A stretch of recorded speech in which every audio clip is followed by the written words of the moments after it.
Bila kita sebut pasal kewangan, mesti antara kita nak mencapai satu tahap yang mana kita dah bebas kewangan. Maksud bebas kewangan, kita ada pendapatan, dalam masa yang sama kita bebas. Kita dah tak perlu nak bekerja seperti biasa. Macam waktu sekarang ni, contohnya saya masih lagi boleh dikatakan muda untuk bekerja, tak adalah sakit kronik, selalu penat-penat untuk bekerja. Jadi waktu ni saya masih boleh bekerja macam biasa dan menjana duitlah hasil daripada pekerjaan tu dengan mendapat gaji. Tapi kalau kita fikir 20-30 tahun akan datang, kita tak pasti macam mana kan.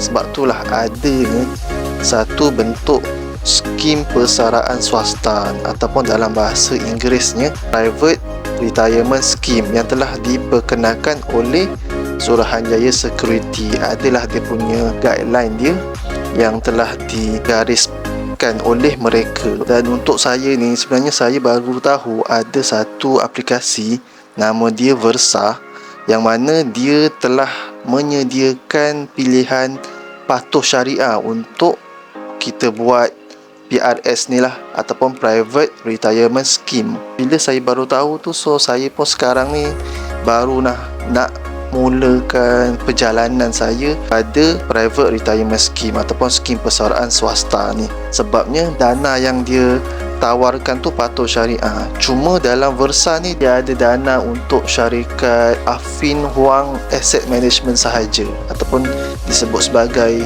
AHAM.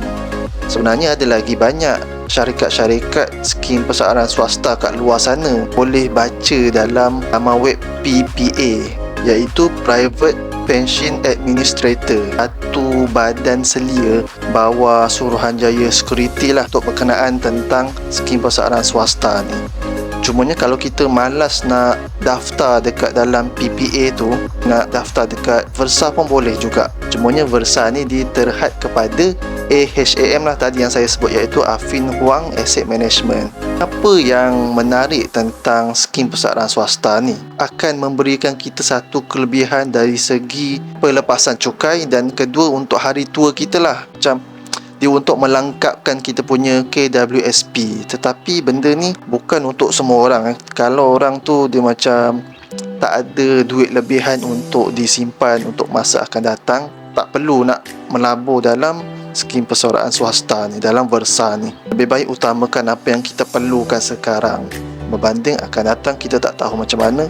Cumanya kalau ada duit lebihan, digalakkanlah untuk kita masuk dalam skim persaraan swasta, terutamanya yang ada pilihan patuh syariah. Tambahan pula dalam Islam kan, kalau kita baca surah Yusuf ayat 47 sampai 49, secara mafhumnya mengajar kita tentang perancangan kewangan kan.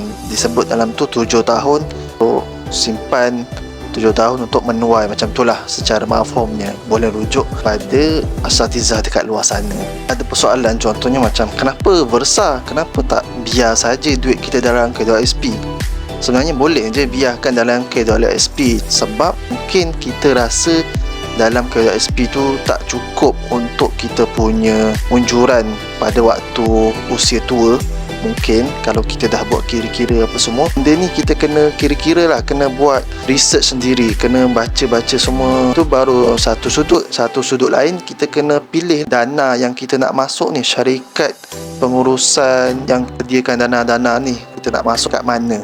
Kena buat satu kajian untuk personal financial diri kita sendiri.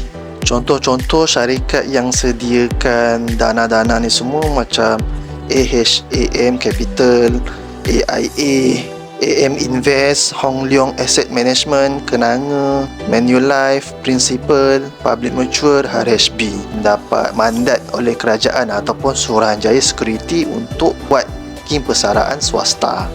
Dan untuk kes Versa ni, saya dah tanya semua servis dia. Contohnya macam saya tanya, kalau kita dah meninggal dahulu macam mana kan? So dia jawab, kena buat cara manual lah, kena lantik pentadbir, lepas tu kena ada macam-macam dokumen lah. Sebabnya buat masa sekarang ni Versa tak ada penamaan. Kalau macam PPA ada penamaan, so lebih mudah untuk keluarkan duit kalau berlaku kematian.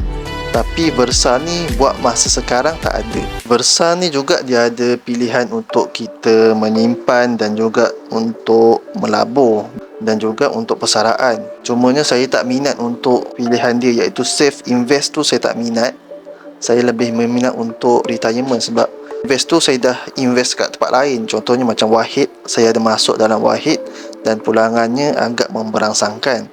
Untuk pengetahuan semua, kalau kita nak keluarkan duit, kita kena tunggu sampai kita dah masuk umur 55 tahun sahaja. Kecuali ada pengecualiannya lah yang kita boleh keluarkan. Contohnya untuk perumahan, untuk kalau berlaku kematian ataupun macam-macam lagi lah. Boleh baca lagi di punya guideline dia dalam laman web PPA pun boleh baca. Kalau kita nak gunakan duit tu untuk jangka masa dekat ataupun dalam masa 10 tahun, tak boleh lah. Sebabnya kita boleh keluarkan hanya untuk waktu kita 55 tahun. Dan pengeluaran awal yang boleh keluarkan tu pun, kalau kita keluarkan, kita akan kena cukai. Boleh baca lah dia punya guideline dalam laman web PPA tu. Okeylah, itu sahaja untuk perkongsian saya mengenai aplikasi Versa. Siapa yang berminat boleh daftar menggunakan kod rujukan saya, ataupun kalau ada kenalan lain, ahli keluarga lain yang dah ada, boleh minta dia orang punya lah. Okey, itu sahaja perkongsian saya. Terima kasih kerana menonton. Jangan lupa like, komen, subscribe apa semua. Assalamualaikum.